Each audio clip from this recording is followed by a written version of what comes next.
All right, tonight we're here to discuss some XFL and USFL news. The big recent news is the XFL draft. But before we get into that, let's introduce our guests for the evening. We're going to start with the newest face to Shady Sports Network shows. We'll start with James Larson. James, why don't you go ahead and introduce yourself real quick? How's it going, everyone? James Larson here at the USFL newsroom. Pleasure to be here and looking forward to get into everything we got to break down today. Definitely. And then we've got Pat, Analyze and Educate from XFL News Hub. How's it going, Pat? Going on, guys? I think this is my third or fourth time coming on, maybe fifth if you count me co-hosting for an interview. So always a good time to come on. Absolutely. And then right to my left here, we got Michael Washington, my co-host for the evening, and then always my partner in crime, basically. How's it going, man? How you doing, man? Doing well. Excited to talk some football as always, man. Definitely super excited to talk about the XFL draft. I wasn't exactly sure if we were going to get an XFL draft this year, so I'm super excited to hear that we're going to get yet another draft. I mean, it's almost unreal to think that we're going to have the NFL draft, the CFL draft, and the global draft, the XFL draft, and the USFL draft on a span of basically 6 months. It's going to be unreal. I personally love draft processes, the whole scouting, trying to figure out where guys are going to go. It's unlike anything else. So I'm curious to get your guys' thoughts. And let's start with James first. What were your thoughts on the XFL draft and the information that has come out so far? Well, I think it's really intriguing to see the way that they're approaching it because they're having their rookie draft here in June, which honestly, in my opinion, was quite early. I wasn't expecting it to be that early, right? If we were to get a draft, I was kind of thinking it'd be maybe September, October-ish, or but the latest November. So to see them hop on early here in June, I think is a great sign that they're hungry. They want to lock up these guys because obviously they're competing with the USFL and the CFL for a lot of this talent.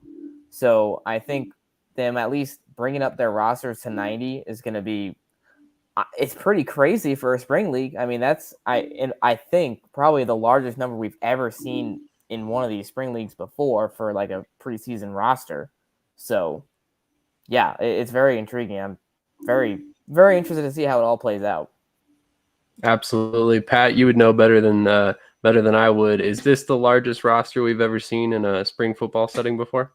I want to go back to the UFL. They had like players' rights. I don't know about the 80s with the USFL, but I mean, as of right now, and from what I understand, and anyone correct me, I think that's I think we're coming up to that 90. Like a true 90 is the most that I've seen. So, I mean, more opportunities for guys.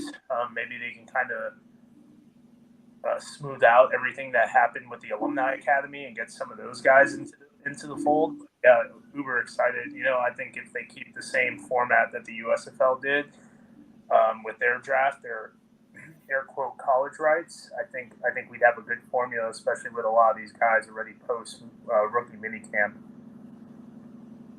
Absolutely.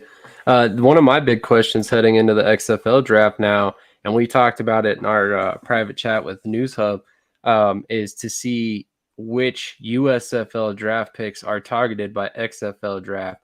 I mean, because as we know, technically the stipulation is that you can't sign a contract. So a lot of the draft picks for the USFL haven't signed yet. So it'd be kind of interesting to see if any of these guys are selected by the XFL as well.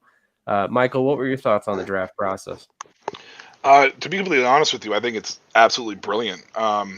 The XFL seems to have a well-planned and prepared approach to everything that they do, whereas the USFL draft just kind of felt like they just made this announcement, it's in 3 days, and then they just drafted these people without contacting anybody as far as the rights draft was concerned. It was a smart way to do the draft for the USFL, but everything felt rushed. Nothing felt prepared.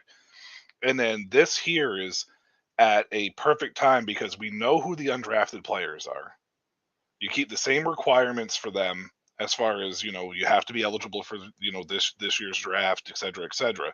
But now you are tying them um, in an area where if they get cut in, the the preseason or the camp, if they want to stick with the XFL contract with the out to go to the NFL, they have until December 16th, which kind of might give them a little bit of a one-up on, maybe them not necessarily reporting to the USFL necessarily right off the jump. I mean, I don't know what the USFL contracts look like. I know their season ends and it might be an out or whatever, but the XFL just has a more methodical approach, it feels like. And the fact that they waited till after the NFL draft, but they're doing it early enough in the process where these guys are going to be able to stay with NFL camps. And hey, if you don't have a team in October or November, the contract effect goes in at the XFL in December 16th, come to us, and it gives you a chance to prepare to at least put something on tape. So I'm excited for it as far as how the approach has been. I don't know if it necessarily gives them necessarily a one up on the USFL per se, but it just seems like it at this moment it does.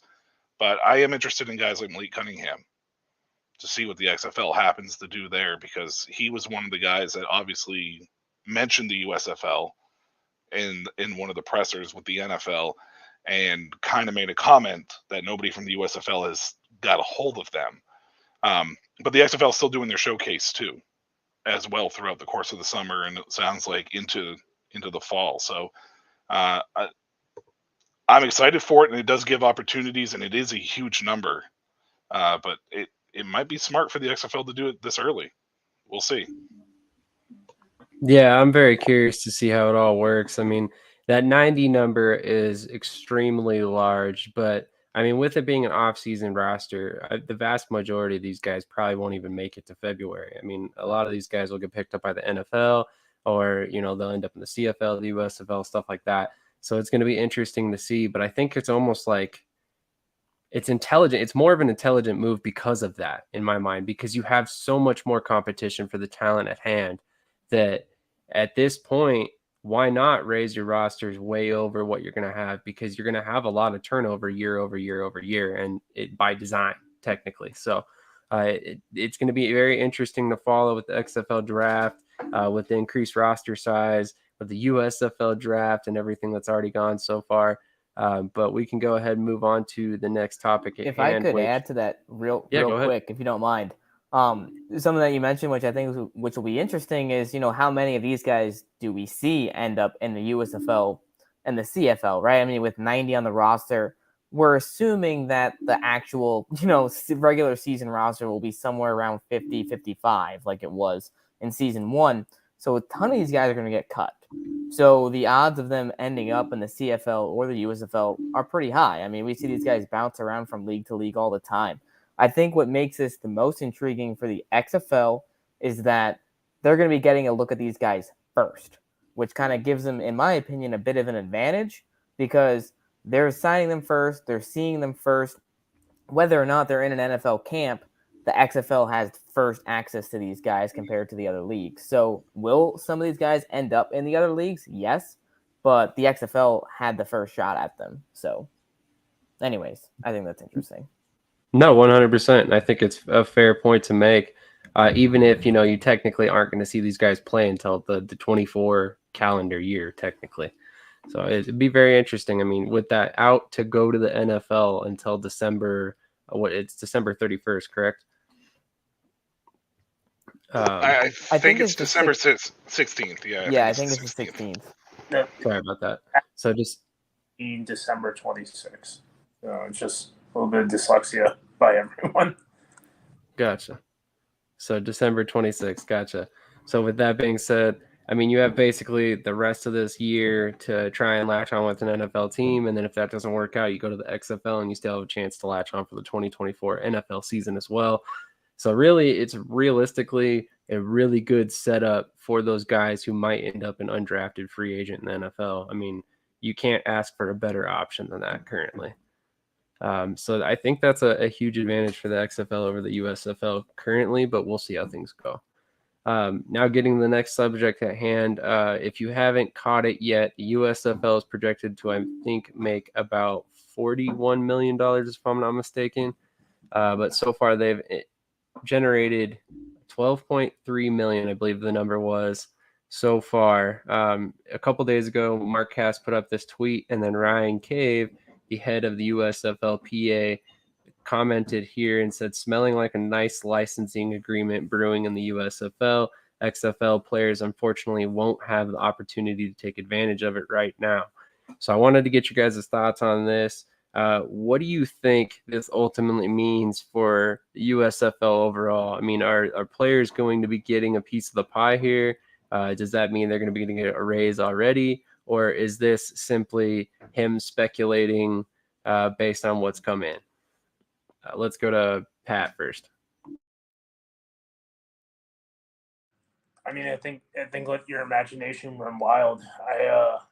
I know in our little sidebar we talked a little bit about like possibly video games, something like that. I guess this can extend to jerseys as well, if I'm not mistaken, right, guys?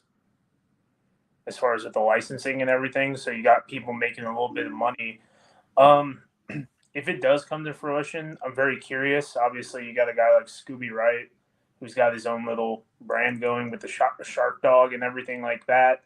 And then once you're able to compile the data of like, okay, I can only make $10 as a player in the USFL, I can make 11 from the XFL, but I'm better than Scooby Wright, and he brought in an extra $7 from his likeness and everything like that. That might be able to change kind of the spin of talent that could go between the two leagues, if I'm understanding this correctly. That's kind of the feeling that I got from this, and it's very interesting to see because this could bode very well for players over the long term. James, what are your thoughts on this? Honestly, I mean, it's kind of a mixed bag. You opened up this question by asking like a few different questions all in one of like, what could this be? And I feel like it could be a mix of all of those results. I mean, I think we kind of just have to wait and see what what happens.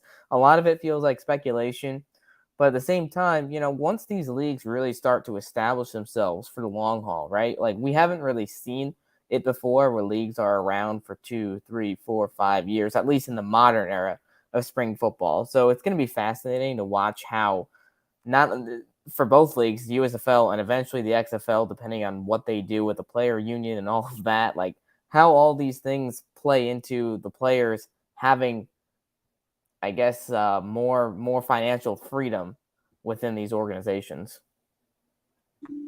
Absolutely. Great take. Michael, what are your thoughts on this? Well, there's a couple things here. The initial tweet about the TV advertising, I'd be very curious to see what the USFL generated in year one, because this compares year one to year two, which Fox has already, being primary owner of the USFL, already has a one up, whereas the XFL isn't owned by Disney, or Disney doesn't have, but there is a 5-year deal with Disney. So I'd be very curious to see what the in-game advertising total was for year one for the USFL. I still haven't found it anywhere, so I'm not sure if it's on par, if XFL was on par with the first year, or better, or lagging in that sense. As far as the licensing is concerned, this may be a strategy by Fox as to the reasons why they went to the hubs for the first 2 years, because now you start putting the teams in the 8 cities. You kind of build a little bit of a fan base indirectly, I guess, maybe, or at least some maybe some of the diehard fans in that area, and they buy up all the merch as far as jerseys are concerned, if that is the licensing agreement. The question then becomes, what's the negotiations with the USFLPA, and how much slice of the pie are the players going to get here? Without actually having private team owners on these 8 teams, you would think that would be slanted really heavily one way to the league instead of necessarily to the players. So there's a lot of logistics to this. I don't know if licensing is necessarily something that they're looking at in year 3. It might be closer to looking at it, maybe a little further out to like year 5 of sorts, but maybe they're thinking they could get a one up on the XFL in this sense, and kind of maybe try to take that without giving a piece of the pie up right away, to be able to make sure that there's financial stability for this league long term. It's really hard to tell at this moment in time, because like everybody has already said, it is a lot of speculation, but I know that licensing has got to go both ways in order for it to work, and I just don't know if they're necessarily bringing in enough revenue at this point for that to work in year 3. It'll be interesting to see what happens with the gate is going to be a big one in year 3, in my opinion. 100%. It'll be very interesting to see exactly how this all works out going down the road. Like James said, we've never seen this in the modern era, so there's a lot of questions still left to be answered. And I think that's why some of these moves look like the league's scrambling. They maybe didn't think this far ahead, and maybe if they did, they didn't have all of the thought process completely thought out because they were more living in the moment, trying to get through what the problems at hand. I will give the USFL credit that they did seem to correct issues as the season went in year 1. We haven't really seen anything pop up yet in year 2 so far, other than the depth charts, which they corrected mid-season as well. So there is that thought process there, but it's really going to be interesting to see how everything goes with this going forward and to see if the licensing agreement does ultimately spell more money for players. More money for players means better talent typically more viewers. So this is something that could eventually spin into a huge advantage for the USFL. I will say just real quick about the depth charts. I found that really interesting how they approached it this year. And I think the reason why there was such a long delay is that they kind of were thrown for a bit of a loop with the way that the XFL did things, because the XFL didn't really release them on their socials. They just sent them out to the journalists, and then the journalists posted them. And the USFL was like, well, we don't really want to do it that way. So it kind of just took them a little while to figure out how they wanted to do it. And then eventually they're just like, all right, we're just going to post it to Twitter ourselves. So it took them half a season, but that's how that went down. I feel that the USFL has just, I feel like that they, like Sam has said, they just haven't really felt prepared in the long term, where the XFL has kind of, laid the foundation down across the board. And I don't know if that's fair to the USFL or not, because again, this is something that we haven't seen a lot of in the spring leagues have not been successful. I mean, prior to this. So, but everything appears to be kind of chaotic and kind of like just thrown together with the hopes it turns out type of stuff. It hasn't affected the product or anything. It just, the way that they maneuver just kind of looks suspect sometimes. Honestly, I feel like you could say that for both leagues, though. It depends on really what event you're looking at, because both leagues have had instances where things have felt thrown together in last second.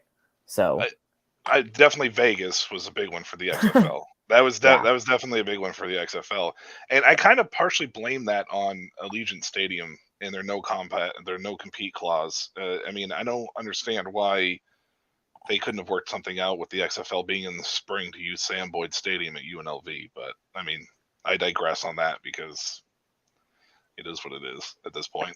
We're stuck with Cashman for another year. Yeah. I would have took the team to Salt Lake. I would have did that if because I think they put out a bad product in Vegas, and even though the stadium's smaller, so those 6,000 people that they average look a little bit better. I think it was kind of I don't know. I think it was a little haphazardly done.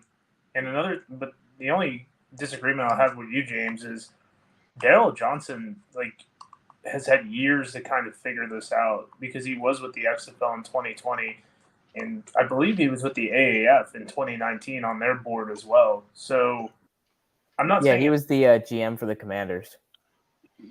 Even better. So it's like I know obviously being the president and the VP last year, totally different position than being, a general manager or whatnot. But you were in the room, you were in the room with a lot of these things. And I don't know much about the spring league other than the play and the players and whatnot. But going back to even Brian last year, I mean, Brian, granted, from where it was in 17 to where it was in 21, totally different environments. But to see, I don't know, and I talked about this with Reed today, is you got that kid, he's not a kid, he's 10 years older than me probably, but that guy, Will Harris, who makes these amazing depth charts and pregame packets that you get before you go to any game, and I mean, I'd like to see stuff like that champions more. If it's not from the league, maybe a retweet to that guy, because the league sees that guy gets plenty of impressions on those tweets.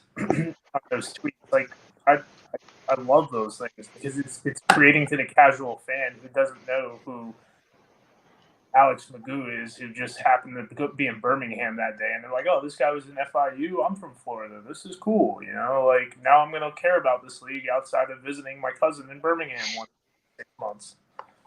Right. I think things like that make a lot, because when I had those charts, and I have one behind me, they don't give that out to fans, and I gave one of mine because they have plenty of them to fan. I think it was at the Seattle game, and one of the older couple was like, "Oh, this guy's from our hometown. Like, I care about this more now. I just did this because we were coming through St. Louis." And it's like, I'm doing my part, guy, I guess. So, and I'm sure they get something. James, you've been at the games. I haven't been at a game this yet, just because of work. But are they giving stuff out even when you're going up in the press box? I know you're on the field a lot. Like, what do you mean? Like giving stuff out in the press box, like flip cards, food, Yeah. things like that? Yeah, are they doing that? Yeah. Yeah, and that's I'll always make sure to get up to the press box real quick for a meal before, because I'm on the field during the games. But yeah, your picture. some good food actually. Yeah, I mean that stuff like that I can tweet out. You can tweet out, so like John Q, every man can see and be like, "Oh, this is cool." To circle back to your comment about Daryl Johnson, I do find it interesting how, yeah, he's been in both these leagues. So sure, the USFL probably hasn't been like picture perfect with getting things in order. But honestly, I feel like I've been a little bit disappointed by both leagues, because the XFL, we waited 3 years for that thing to come back, right? Like, we waited that long. And the reason we were waiting that long was because they were supposed to have all their ducks in a row, but they didn't. I mean, I think the Vegas situation is a clear indication of that. But even some other things leading up to the season, like the jerseys, most of the teams didn't have them until like a couple days before game day. Kind of things like that, to me, felt kind of unprofessional. So again, I'm not trying to bash the XFL here. I just feel like it goes both ways, with both leagues kind of like they're not running on full cylinders yet. Oh yeah, no, and I wasn't trying to make it sound like that the USFL by any means that I was, bashing the USFL or anything. It just kind of, from my perspective, when I'm looking at things, like they don't have like a transaction wire on their app or their website. The transactions are put out on Twitter, sure, but I mean most people aren't on Twitter, or if you want casual fans, they don't really give a damn about Twitter as much as the hardcore fans do. The depth charts were a big thing. They don't seem like they mentioned the gambling part of it. They just kind of like more in passing, though. They're not kind of leaning into it, which gambling is kind of a big thing right now. It generates a lot of revenue for people because it gives them a reason to care when you're playing DFS or you're playing, fantasy football, across the board. The XFL kind of has embraced that a little bit more. I mean, obviously there was some issues leading up to, a lot of things, but I mean, the USFL, um, the hub cities are smart, which I've told Sam this numerous times. I actually think they're smart. I have no issues with them doing hub cities. I just don't know if they're doing everything that they can to try to at least still draw in some kind of fans to as good as they could have been doing. Because the Birmingham game the other day when they played New Orleans, I think it was, both those teams are Birmingham hub teams, and that stadium was empty for a game that was between two undefeated teams at the time, and it stuck out like a sore thumb to me. Regardless of whether or not Cashman Field had 6,000 fans, it seats 10,000. That's 60% capacity, and that crowd was loud at times. Now, I'm with you there. Obviously, it's not visually appealing by any means, because they have a lot of work to do. They should have at least a full year to be able to get that together. It just, small things like that, like the draft was like, oh, well, by the way, the draft's in 3 days. Boom, here you go. Like, not contacting players, a lot of that just kind of feels a little disjointed to me in comparison, where the XFL at least has a more prepared aspect of that. And that's small stuff. I mean, because the product isn't suffering by any means. I mentioned on one of the last SFR shows that we had that the product is still very equally incomparable to the XFL. It's not like either one of them has an advantage over the other per se. It's just I don't know if the USFL just kind of has more of this old school NFL feel to it, more than where the XFL is trying to embrace a little more advanced or futuristic style stuff. I guess. Completely there, because obviously they're similar products, but at the same time they have their differences, which I think is a good thing, because if two spring leagues were the exact same, then both of them would probably be cooked. But to circle back to your point, oh shoot, my train of thought is all over the place because we just covered a lot in 2 minutes. So Birmingham, I am a little disappointed with their attendance, and I think there's been some scheduling errors. So the game between New Orleans, like that was at like in Birmingham, that game starts at like 11 or 12 o'clock on a Saturday. Like that, no wonder there wasn't many fans there. Like you're not going to get many out, especially since they had the Alabama Grand Prix going on at the same time, or whatever racing event that was. So in my opinion, that's kind of a bit of a misstep there, because Birmingham should have had the later game, because if you look at the games at night, those atmospheres are always pretty solid in Birmingham.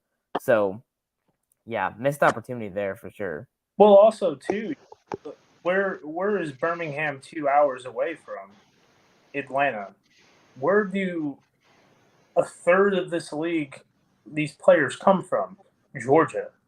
Like, I live in Atlanta, kind of, not really, but like if I want to go to these games, like I got to get up a little bit earlier. You know what I mean? And like, I think Atlanta and spring football in general is an untapped market, kind of like Salt Lake, but like you can get a lot Atlanta legends, baby.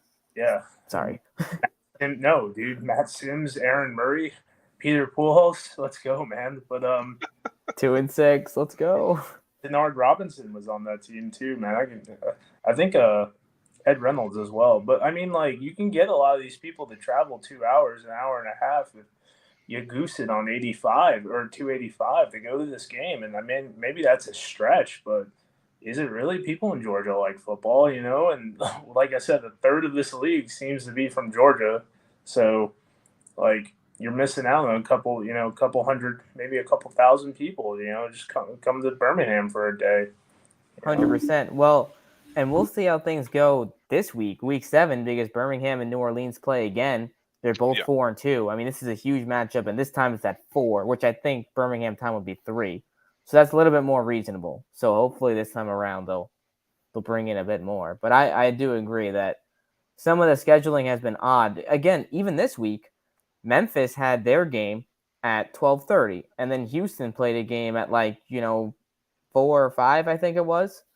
So it's like typically the games that are a little bit later in the day bring in more attendance, because that's just how football works. So I don't know. It's interesting. Could we factor this as well as, and it's moved around a couple times as far as like you said, James, the Grand Prix on. We're gonna get people to watch our game before or after the Grand Prix because the TV is what we care about. It seems like the USFL is team TV versus team butts in the stands, and to me, like, I was talking with my girlfriend today about it. I showed her this video of Penn State 2018.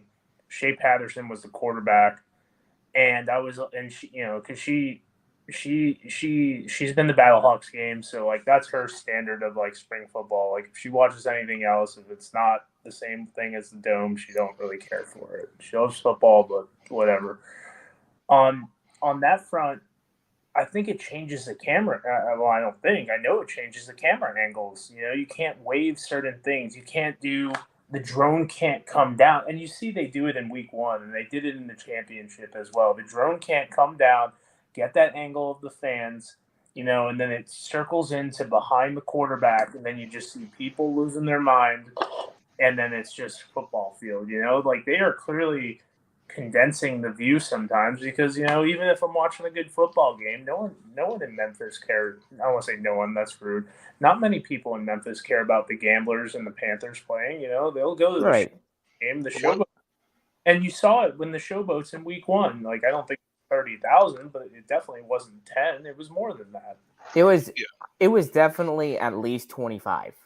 which that stadium is huge and it is really Yeah. strange looking. So I know, people were like, "Oh, why is a whole side of it empty?" No way, they had 25. They definitely had about 25 or more there in person for that one. Sam, what did we say in our chat? We thought like 21, roughly. We thought maybe 21, 22 would have been. I mean, but then again, it is a huge stadium. But And and it's such a strange design, and they have. I really don't like how they did put everybody on one side, because that first game they definitely could have filled a good amount in the lower bowl with the amount of what I people they had there. what I did want to say real quick is I've been one of the proponents of supporting the hub cities the way that they have been. I have not been bad mouthing the attendance at all, and I don't want to make it seem like I'm bad mouthing it now, because I understand why Fox and the USFL are doing it. They want that in TV revenue. It's kind of similar to what happened with Vince McMahon's 2020 version of the XFL, where they paid out of pocket for the first 5 years to cover all the production costs, or that was the plan anyways before it went under, because he knew that if it was a good enough product on TV, that once that contract was up with ESPN, it was going to be a bidding war amongst things. I mean, he'd been doing it for years with obviously Raw and SmackDown and WWE. However, I still believe that they need to still find a way to get at least some butts in the seats for some of these teams, because once they're in their home cities, if Birmingham's not showing up for Birmingham now, if Memphis's numbers aren't getting better and the team is actually playing well now, if Michigan's numbers aren't getting better, why are these fans going to suddenly care in year 3, regardless if they play their home games there or not? Because they're already playing their home games there. So that's where I feel the USFL is kind of maybe going too far in leaning into the TV side of things and not enough to try to get into the community side of stuff, because year 2 should be that bridge. We should be seeing the attendance increasing as the season goes on, not decreasing, and we're not seeing that at this moment. And I will say that there is one trick that they have done that I believe, or at least I caught it the other day, is they actually set the TV cameras up on the visiting team's side of the field. So if it is a home team actually having a home game or whatever it may be, it looks a little more packed because they only sell seats on one side, and it's usually the home sideline. I saw that the other day. That makes sense. I mean, if you're going to do anything, but I mean, honestly, as far as the attendance goes, I think they are communities. I just don't think it's translating quite yet. I mean, if you watch the Ray Horton interview we had on here, he spoke about it a little bit. You know, they were planning on being in the community way back before the season ever kicked off. You know, whether or not it's been how he expected, I don't know. I haven't spoken to him since. But with that being said, I mean, the plan was in place for them to go out and be in the community. So I'm of the thinking that maybe it just hasn't quite built up the groundswell of support that they had hoped yet. And I think it'll come long term. But let me ask you that though: is that the community in Pittsburgh or the community in Canton? Like that's my question, because why would people living in Canton, Ohio, care about the Pittsburgh Maulers? I mean, You know what I mean? Like football. Like I don't. well, but not everybody's a hardcore fan though, is what I'm getting at. Most of the NFL, like you talk to the NFL, most of the NFL, they only follow one or two teams tops. Like most casual fans only follow one or two teams. It's usually the hardcore people or the bettors and the gamblers that, or fantasy players that follow the entire league. But I mean, I live in 100%. New England, and more people know who the New England Patriots are and the New York Giants are, because those are the two teams up in this area that are more heavily represented than they knew anybody else. Well, No, that's fair. I mean, this Canton Hub, in my opinion, and this is one of the questions I wanted to ask during media day was: is the Canton Hub going to be a transitionary hub? Will the USFL for the next 5 years always be in Canton? Because we don't know if New Orleans is going to have a stadium, and I think it would be better to have New Orleans and this is crazy, New Orleans and Canton if you find a place for Pittsburgh, because now you're allowing a new group of people to see the Breakers and it's fresh and whatnot. Same thing if New Jersey or if Philadelphia they don't get a stadium. Like is I like the idea of Canton being that transitionary hub because obviously what's there? The Pro Football Hall of Fame, birthplace of football. Go down your cell sheet. So, but Michigan's been going in the schools. Memphis has been going in the schools. Like, both the showboats and the gamblers doing community outreach. It's just, what do we got going on? And that's what baffled me about Canton is you took a team and relocated them to Memphis, brought back an old team that you had just so you could get that hub usage in Memphis, but you didn't relocate another team. And just even if you just put a new team into Canton and name them something completely oddballish like you already had with the USFL, why would you not do that? And that baffled me a little bit. Like I don't mind Canton holding the championship game, but if you were going to have it be the actual hub, why wouldn't you just put like a Canton team in there, even if it was just for a year before you move them back to Pittsburgh or whatever it may be? So the reason they went to Canton is because they have such a good relationship with the Pro Football Hall of Fame. And I don't know absolutely. all the exact details, but I know Yeah. for a fact that like the fact that they can use that stadium, like it's got to be so much cheaper than the other options that would have been in Pittsburgh or New Jersey or wherever else. But So put a team in Canton, though. That's what I'm getting at. I think the goal of here's the thing with Fox though is that they are bare bones. Like they're looking for how to save money. They don't care as much about getting tons and tons of fans in the stands rather than just trying to cut costs at every corner that they can.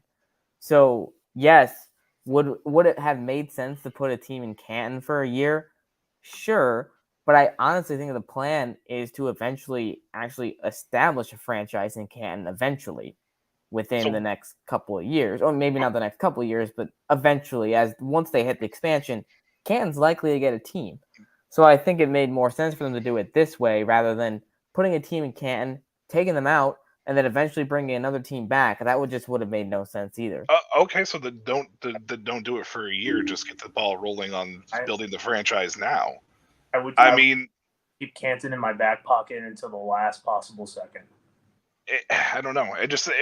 I mean, granted, it was just the hub concept, and we know that Fox may be looking at putting these teams into their home cities next year. I don't know if that's early, if it's too early or not, but I just feel like that if they're not doing the 8 cities at home next year, with whatever the teams are, with whatever the cities are, if you have such a good relationship with Canton, just build that now.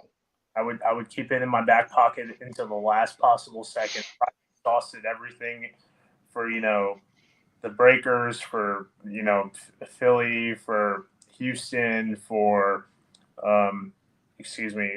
Pittsburgh, New Jersey. I would bring the Canton Gold or something like that. Whatever. I would keep Canton in this pillar of solidarity of solitary for as long as I could before I had to do the Canton card, because as soon as I give the Canton card, now I don't have that back pocket of a new market. Now now I have to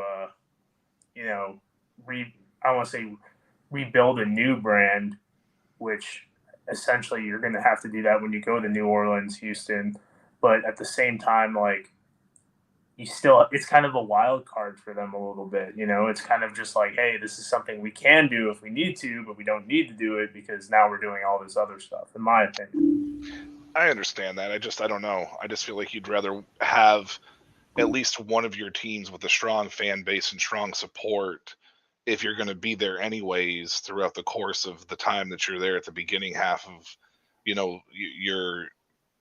mean, let's face it. I mean, they had the championship game in Canton. They have the hub this year in Canton. I mean, they're going to be in Canton most likely anyways. And like you said, you're going to have to build, wherever you go, you're still building a brand. If they want to expand, USFL has such a rich history, they still have teams that are untapped at this point, but they're still going to have to build that anyways. At least with Canton, you can still have a strong support of a area where you have a team and you know that you don't have to worry about that team. Because when you're expanding and going into these other markets, you're going to have to worry about them anyways. You're going to want some kind of stability, and I just feel like that. And maybe it's a little aggressive, and maybe you're absolutely right with the conservative side to hold it into the back of your head and and tap into it when you need to. But if you want to build one of the pillars of this league, you could use Canton as a flagship staple for sure, and that's where I'm going with that. Well, what if you use Pittsburgh and Pittsburgh completely flops? Then you can throw the Canton card out there.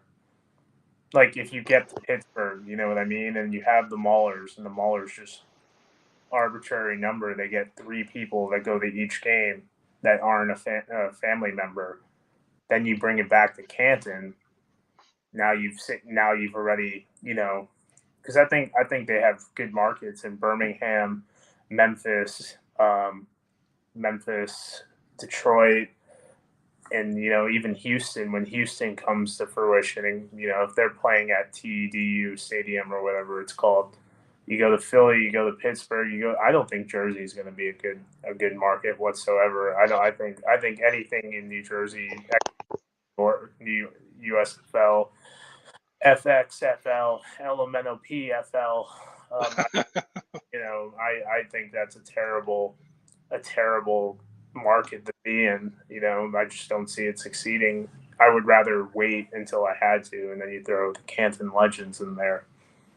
Well, right, but that's what I'm saying. That's what I mean, though, in the sense of that is like you already don't have a hub in New Jersey. You don't have a hub in Pittsburgh. If they fail, sure, you can relocate or move them into Canton, but now Canton still isn't going to feel like that they have necessarily their own team per se. Well, Because you're relocating or moving these teams back in, you're like, oh, they failed here. You know what I mean? So I mean, you get rid of New Jersey and you bring the Canton Generals or whoever you want to call them. that's what I'm saying. They should have done that this year. It's just done the Canton whatever and just used it as the as the hub. Canton Legends. I like that, by the way. You could have done that as far as that was concerned right there at that point in time, and just built with the Canton the Canton team as one of your pillars. That's where I was going with it. But I definitely see your point, Michael. I have to side with Pat and James here that keeping your Canton in your back pocket is probably a smart decision for the long run. For another reason that neither of them really brought up is the neutral site for a championship game. And I know right now technically it's not a neutral site given the fact that Pittsburgh and New Jersey call that their home stadium. But long term, you have that neutral site, and that can be kind of an advantage to a league like this because if you know where the championship is going to be held long before the season, those diehard fans that are only going to be able to catch one game can start buying those championship tickets, long before the season. And I think that'll help ultimately see better attendance in the championship game over the long run of the season. I mean, over the long run of the league. But we'll see how that all pans out. As much as I want to continue discussing this topic because it seems like everybody's got really strong opinions on it, we got quite a bit more to get to. So I'm going to jump into the Pittsburgh Maulers and Showboats game. This game was actually kind of a bit of a surprise for me. I did not expect the Showboats to win this game, let alone 22-0. Pat, what were your thoughts on this game? I know you were kind of riding that Troy Williams hype train over the past couple weeks, but you were critical of him at first. So what are your thoughts? I mean, he was an unknown coming season. I didn't think James Morgan was going to be, air quote, the guy. I thought he'd be the QB1. I think I had him at 10 or 11 coming into the season. Outside of Terry Poole, and I feel like PFF kind of doesn't do him a lot of justice because if you look at the way Poole has stood up, as the left tackle, a couple of the sacks he's, air quote, given up has been Troy Williams scrambling around in the pocket and whatnot. So if you're providing good pass protection for 3 to 5 seconds, the ball needs to be out by then. I mean, everyone's I don't want to sound like like the soccer mom, like everyone's entitled to a bad game. He didn't have it. Some guys are like Alex Magoo, like the last week, where you can will your team to a victory. Other guys are like Troy Williams, who's only making his 3rd or 4th pro start, and you get that with experience. And I think people forget how much experience that a guy like Magoo has, where he can figure it out on the fly, coming from, several years in the NFL to now he's making his like 10th pro start or something like that in the regular season. So, I mean, regardless, we're seeing a better Mahler's team. And that's all that matters. They're not making the headlines in a negative way, which is always good. And what can you expect from a team that went 1-9 this last year, and they're thoroughly improving? Memphis had plenty of weapons coming back from last year. They had so many running backs. They got rid of their running backs last year, but then brought Jawan Washington back. One of the big things I like about Cole Kelly is because he's so big, it's hard to sack him. So you're going to put a couple bodies on the guy, and, if he's able to get hit but still get rid of the football, and we saw this, James had an upfront view of this, Breland Speaks, the big guy, can't bring him down on that first hit. And that takes your 2nd and 17, makes it to a 2nd and 10, and now, run plays are still in play, and then you get to a 3rd and 6, and now it's a little bit manageable. And Derek Dillon, I don't know if it was the greatest play I've ever seen. What people aren't talking about enough is the tiptoe that he made on the kick return. That was more impressive than the run, because it's not that hard to outrun a bunch of fat guys. Yeah, to be clear, he's talking about when he caught the ball originally in the back of the end zone, right there on the out of bounds mark in the back. It was an unbelievable catch, and then to return it all the way coast to coast was unbelievable as well. We'll talk about a play. Any quick thoughts from you, James or Michael, on this game before we move on to the next one? I want to know why James Morgan's throwing the ball 19 times, or why he's even on the field. I mean, let's be honest. At this point in time, Troy Williams has gotten you to where you are. I know it wasn't his best game, but why? Look at this: 23.5 QBR, 9 of 19, 47% completion. Like, he shouldn't even be on the field at this point. I don't care if Troy Williams had a bad game. The Showboats pass rush has shown to be one of the better in the league. They're in the top 4. I mean, you got to put them in the top 4 at this point with the last 2 weeks. It baffles me. It just baffled me why Morgan's even on the field at this point. I completely agree. I didn't expect to see him. I thought Troy Williams was getting better and better by the week. Even if he had struggled, I think he had earned that right to stay on the field, but it was kind of a surprise. James, what are your thoughts? Honestly, I think you guys covered pretty much everything there. The one thing I do want to note is how awesome that Derek Dillon return was. I mean, that was pretty sick. That's probably one of the most exciting special teams plays we've ever seen in the modern spring football scene. I gotta go with the Mac Brown fake punt, the Jordan Thomas, just because it was so weird. Jordan Thomas is not a nimble man. There was to clarify, I did say one of the. Yeah, I didn't say it was the. Yeah, but yeah. It's been awesome to see special teams in both leagues just going crazy. Well, that's where the guys are going to make their money, and that's. I mean, we might put the cart again in front of the horse, but last season, a guy that everyone was like, "Why isn't this guy in the NFL?" Reggie Corbin, my man returned kicks, but he ain't running down on punt coverage, man. You're coming into camp as RB3, RB4. I don't need you to tote the rock 20 times. I need you to make a tackle. Like, the special teams, man. That's there's a gentleman, what's his name? Cam Phillips. That's why he couldn't stick in the NFL, because he was like a 3-year starter in college, and then was a stud in all these alt leagues. And it's like, all right, dude, well, you're not going to do that against Artie Burns. I need you to go cover punts. That is 100% a fair thought. And I actually, thanks to you guys at News Hub, when I do interviews now, I specifically ask about special teams acumen for that reason, so they can kind of get that out there in the world, and hopefully the right people hear it. So moving on to the Birmingham Stallions game versus the Panthers. I feel this might be a little bit of a sore subject for Pat, being that he is a Panthers fan. The Stallions came in and defeated the Panthers 27-13, and the Panthers kind of looked out of their element in this game. So let's go to Pat first. What were your thoughts on this one? I mean, I'm going to kick the rock to James. He was there. Let him, he had the first-hand view of a lot of this. Yeah, All right, let's go to so James. I've been at 4 straight Michigan Panthers home games, 4 straight Michigan Panthers losses. I will say right off the bat, I am not a Panthers fan, but I did find myself at times pulling for the team simply because all these fans are showing up week in and week out and getting the same dang result every time of just poor offense. The defense, they had some struggles, but they were at least playing their hearts out. Like, you could tell they were very passionate. I was there on the sidelines. Like, they were giving everything they got. Frank Ginda this past Sunday with 18 tackles, tying a league record. It's just ridiculous. But from an offensive perspective, I have to put a lot of the blame on Mike Nolan and also Eric Marty, because they've just been very conservative and by the book, which doesn't always work in these spring leagues. And I think their offense is a clear example of just that, where the first couple of weeks they were doing well, but then defenses quickly figured out what they were doing because it was kind of simple by the books. And now Josh Love, I mean, he just has been pretty atrocious across the board.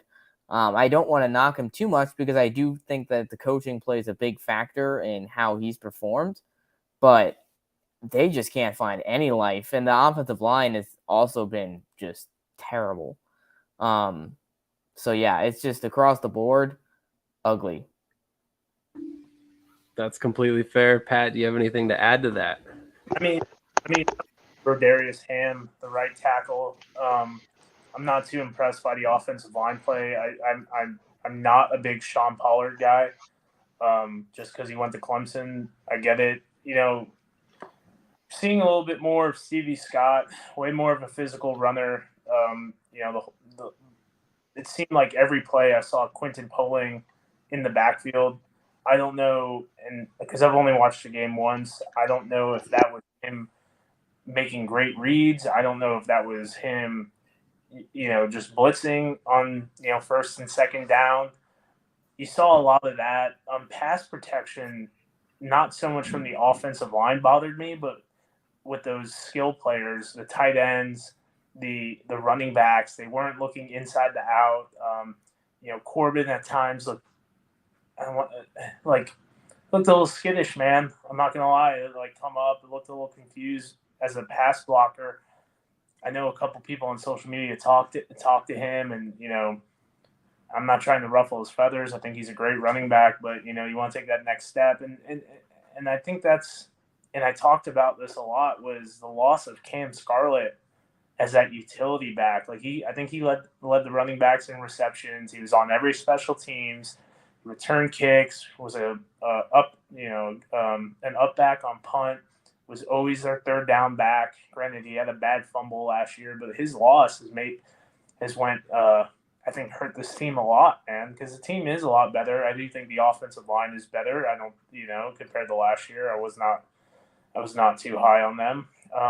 But there's got to be a little bit change in the scheme. Defense, the most impressive thing about Frank Ginda's 18 tackles is a lot of these tackles were him, when he was on the other side of the field running downfield, chasing down guys down. I think that was his last 4 tackles were him out of position, essentially, not in a bad way, but going to the other side of the field. So it was an extremely impressive effort. Breland Speaks I think he had another 12 tackles or something like that. It was a great defensive effort. Obviously, it didn't turn into a win, but these guys are playing hard. I mean, you're playing the returning champions. Magoo for me is the top QB this week, playing at a real high level. His mobility is beyond the charts. Looks amazing when he throws on the run. His touchdown to Zaquandre White. It's almost looking too for him right now. Yeah, it's what I find that's really holding back Michigan is the fact that, again, they've been conservative and Nolan hasn't give Eric Barriere a chance. And I feel like, we saw him for 2 quarters last season, and he wasn't perfect by any means, but he showed some real promise. He threw a couple of touchdowns, I think. He's making plays with his legs. And I think that's kind of what Michigan's missing. And we see in spring football, typically it's the dual threat quarterbacks that really shine. Just like you mentioned, Alex Magoo, he can throw the ball, but my gosh, that guy was running all over the place on Saturday night. Same goes for DeAndre Johnson, Troy Williams. These offenses always find their rhythm when they're playing with a dual threat quarterback. And especially in Michigan's case, with their offensive line playing pretty mediocre, it's like, why wouldn't you at least give Eric just a chance to provide some sort of spark? Because again, when that pocket's collapsing, Eric's the type of guy that can actually probably escape and either pick up a few yards on the ground or find someone streaking open late in the play. So after the game, I did ask Mike Nolan about this very thing, like, have you considered playing Eric? And his answer was very vague. It was just kind of like, everything's kind of still on the table. But it's pretty clear that he thinks that Josh Love is the guy, and I don't see that changing anytime soon. Yeah, he pretty much said as much when I interviewed him this offseason. He really, really liked Paxton Lynch. He really wanted Lynch to return. Obviously, that didn't happen. He thought very highly of Josh Love, given what he had earned being, coming over midseason and kind of learning the offense and coming in. So I think that he's one of those guys that's very much a fan of earning your position. And I think that's why we didn't see Carson Strong start right away. I'm not, this is not insider information. This is me based on my conversations with him, speculating, because he's never given me any sort of inclination why Strong didn't start right away. But I would also garner a guess that the fact that we now see him on the injured list might be a reason why he didn't start from day one. Well, Yeah. I mean, the knee injury with Carson Strong, though, was, that was on a freak play. I don't know if it was one of those weird situations. He got tackled kind of awkwardly. I know that there was concerns about the knee, but it wasn't like one of those things where he just dropped back and the knee gave out. It was a very weird looking play. And I think that would have happened to pretty much any quarterback. It's just unfortunate it happened to Carson Strong again. That's all. But you said it. You said where it happened to Carson Strong. Yeah, exactly. That's the problem. Yeah. I mean, for me, it's just Josh Love has come back to Josh Love. I mean, he's starting to look like the Pittsburgh Maulers Josh Love here in this situation. I mean, it could be various things. It could be the offensive line. Eric Berrier was one of my favorite college players 2 years ago. I am a huge fan. I watched Eastern Washington games just for this guy. I don't know if it's just Mike Nolan necessarily doesn't love, the dual threat-esque type quarterbacks. It's very possible that could be it as well. That seems to be it. Yeah, I mean, it's too bad too because Barry can sling that rock. I mean, you can go take a look at any Eastern Right. Washington game and he can sling it. I mean, he's got a good, pretty solid deep ball. It kind of hangs up there sometimes a little bit here and there, but I mean, overall, he's got a very solid deep ball. Yeah, I mean, anybody who's seen it, it just, I don't know, man. I wish they'd give Barrier a chance here for Michigan standpoint. But to me, this game is a tale of two teams. I mean, you have Michigan, who has Stevie Scott. He ran the ball 9 times, but he averaged 5.1 yards a carry. Something like Like that. what? Like why are you only giving him the ball 9 times a game? On the flip side, Birmingham runs through their running backs. Look what happened here. C.J. Marable and Zaquandre Wright. I mean, Zaquandre Wright only had 5 touches, but he was productive in all 5 touches. Well, He averaged over. he had the fumble, which. Well, yeah. I mean, that plays a factor into it too, for sure. Absolutely. The fumble led to the CJ Marable show. Yeah. But again, though, I mean, this goes back to them running through their running backs, though. I mean, 2 receptions for 30 yards and a touchdown. That's efficient for Zaquandre, right? Regardless of which way it looks. And CJ Marable had 7 yards a carry, for 100 yards flat rushing, but he also caught 2 other passes for 13 and a touchdown as well. So Birmingham runs through their running backs. If they're going to continue to win games, that's what they're going to need to do is run through the running backs. And I don't know how close Bo Scarborough is or if he's out for the year, but that team could be dangerous down the stretch when Scarborough gets back if he's actually healthy. He's likely done for the year. There's a small chance that he could come back maybe like week 10 or first week of the playoffs if they make it. Okay. But they're prepared for him to be done for the year. If Marable keeps playing like he's playing, then they're not going to have to worry about it. But Bo definitely does change that team when he's on the field. I think CJ is probably the most capable number 2 back in the league, quite honestly. I love CJ Marable, so yeah, I think he's absolutely completely capable. Absolutely. Pat, you were going to say something? I mean, I'm a little hesitant to see EB play on the respect because, like Michael, you said that ball stays up there a little bit too long, and if he was on the breakers and MBT was having these bouts, I see it quicker. Of guys like Johnson and Jonathan Adams are able to reach out and one.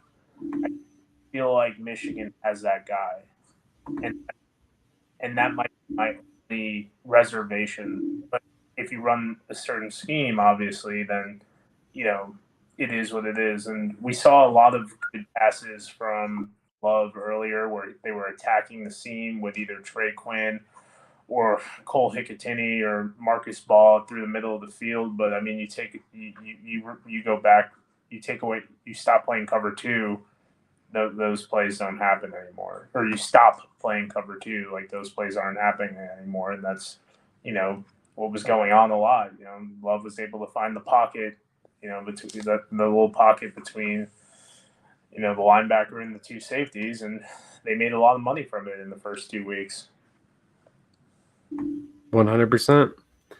So moving on to a game that made me very happy, probably made Michael frown a little bit, but the game was ugly as could be. I mean, no matter who you were a fan of, but that was the 16-10 slop fest that was the Breakers and Stars game.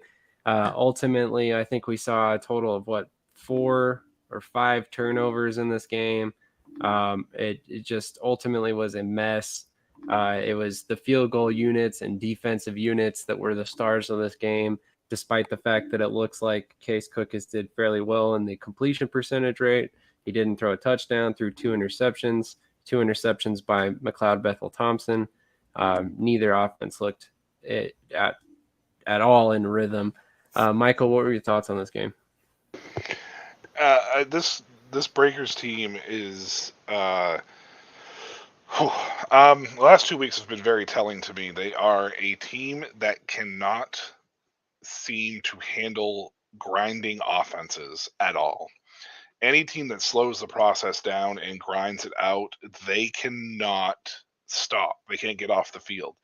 The 2 interceptions were absolutely piss poor throws by Case Cookis. Both of them. One play was probably one of the worst plays I've ever seen in my life on the sideline. I don't know what he was trying to do there. That was miserable. Then the second interception he threw was just.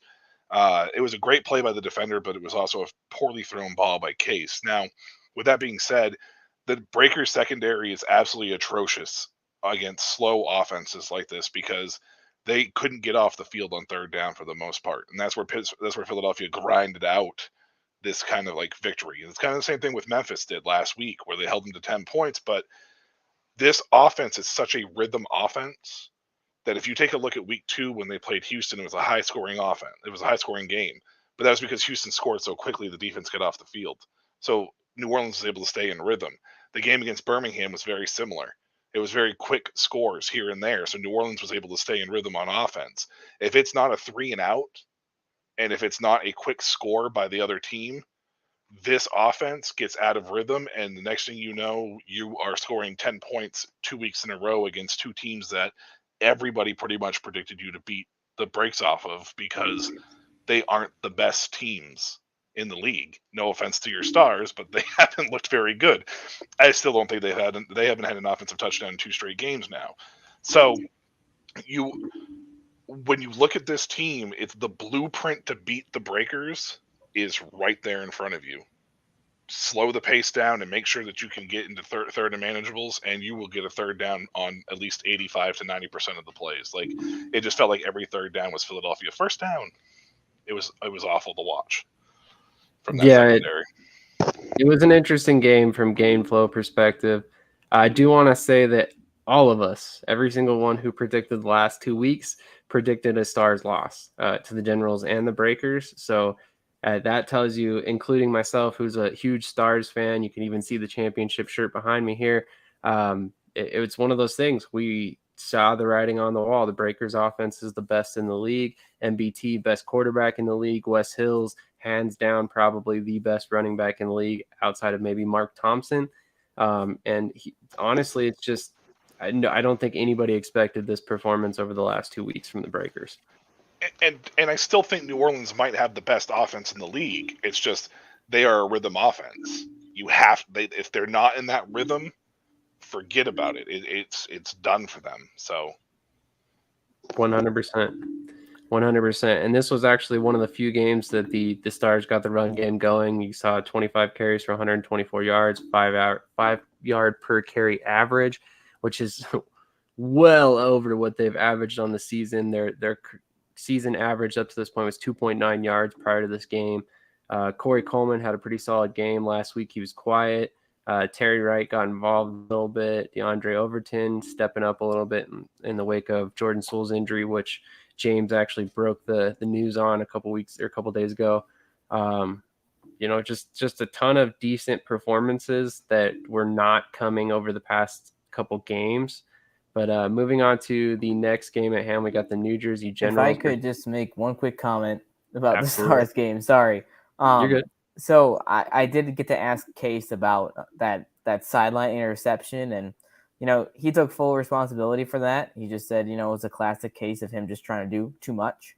And really what happened is he was trying to flip that ball out of bounds, and then last second he saw Terry Wright kind of dive for the sidelines, and he was like, oh, let me throw it to Terry. And then Terry turned his back, and then Neville Clark was right there. So anyways, I thought that was interesting, and he said he'll be cooking a meal for the team to make up for it later on this week. So anyways. Isn't that the Cookus' biggest bugaboo this whole season? I'm just kind of – I just see this – I mean, the guy is tough, man. But, I just see this, look of, man, what can go right? Right. You know what I mean? And it's been a frustrating season for them because there's so much talent on that offense, but they just haven't really found the chemistry. And something else that I thought was really interesting about this past week's game specifically is that they did score 3 touchdowns that were all called back because of penalties. So it's those self-inflicted wounds that have just been killing them week in and week out. And even though they won the last 2 games, they did that without scoring an offensive touchdown, which is pretty wild. So, yeah, obviously that has to be cleaned up. And I think Case is obviously incredibly talented, but he's frustrated. The team is frustrated. And I think that's kind of shown on the way he's approached the game is he's just trying to do too much. Yeah, it's sad because you could see you could see just the overall attitude. And James, I know you and I went back on this on Twitter a little bit, and I'm a big Bart Andrus guy, but I mean, some's got to give, man. They did not rebuild that offensive line. They lost 2 good players in Aking Bulu and Vogel, and you're seeing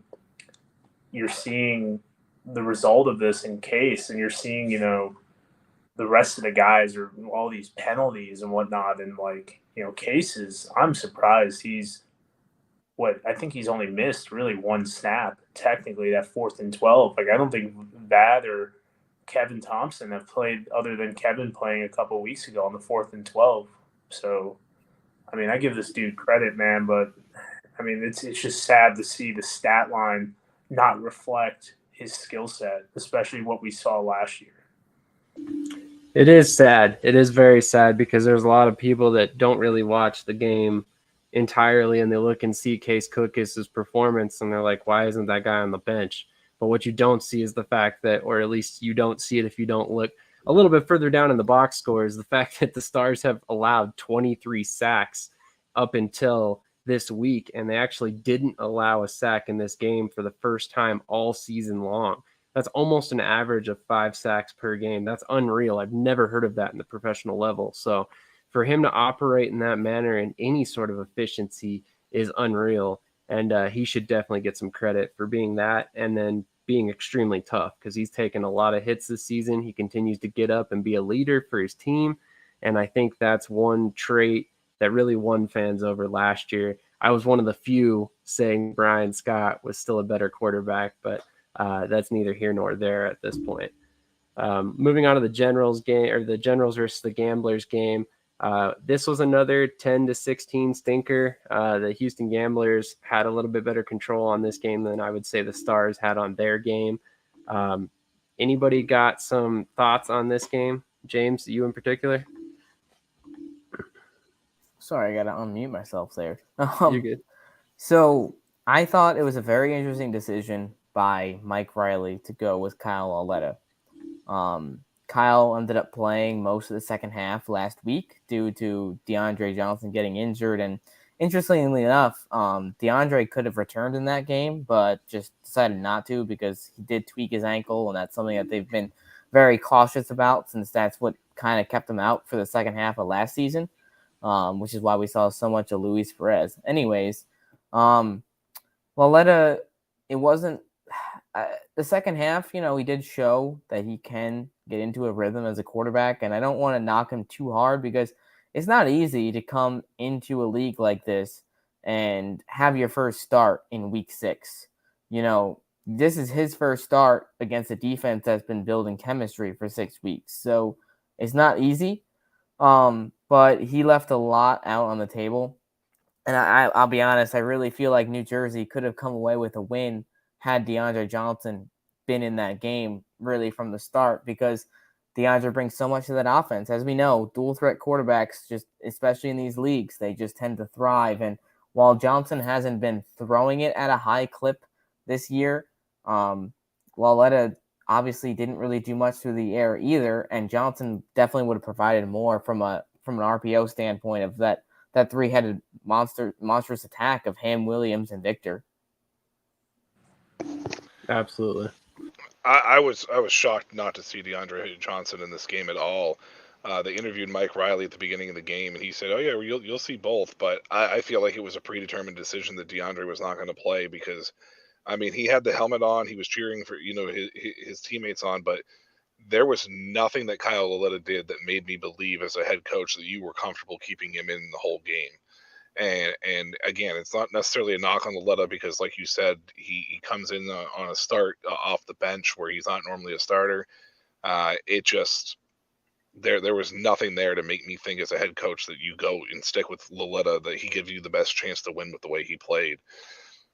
Yeah, it shocked me that DeAndre was not in. They had a chance, and this was another coaching decision that made me scratch my head. Absolutely, especially when you look at how effective Houston's defense has been. I mean, they have been playing excellent football the last few weeks. Curtis Johnson has that defense rocking and rolling.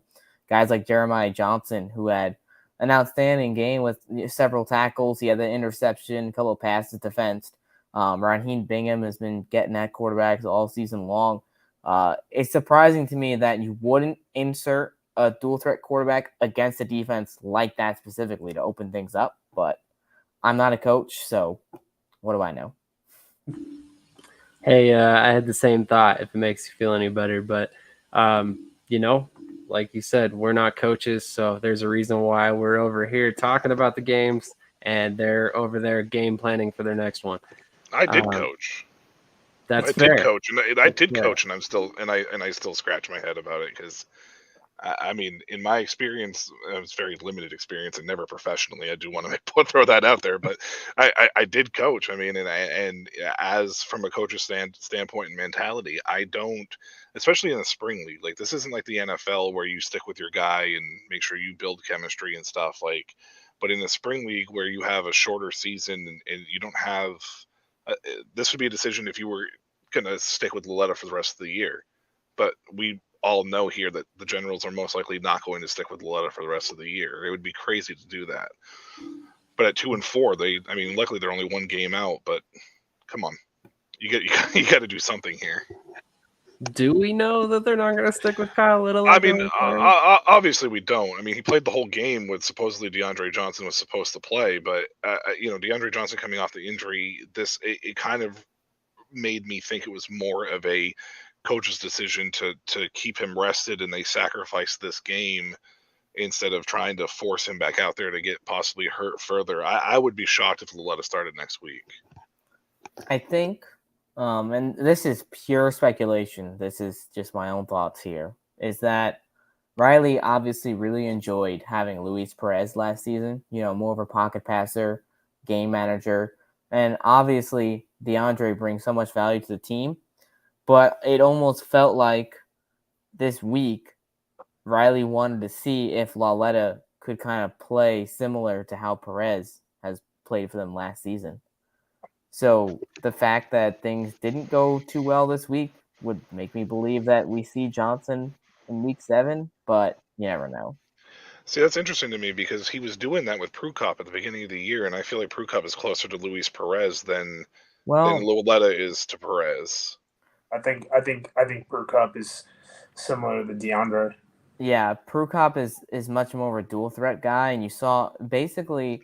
I'm talking about passing, just the passing wise. I feel like Prukop isn't as much of a gunslinger as Laletta is, and I feel like he's more conservative with his throws, which is what Perez is further. But he has more mobility. He has like Perez-esque type mobility, maybe a little bit more probably than that. Definitely more.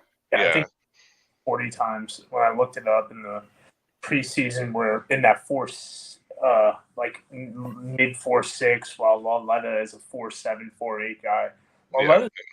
Laletta is athletic. Like they had him line up as a wide receiver with the Giants at one point. But I mean, I think James, you said it. It could have been a throwaway game because win, lose, or draw, the playoffs are still are still a possibility. And who are you playing next week? Playing Michigan. So that game means a little bit more than not. Yeah. That's very true.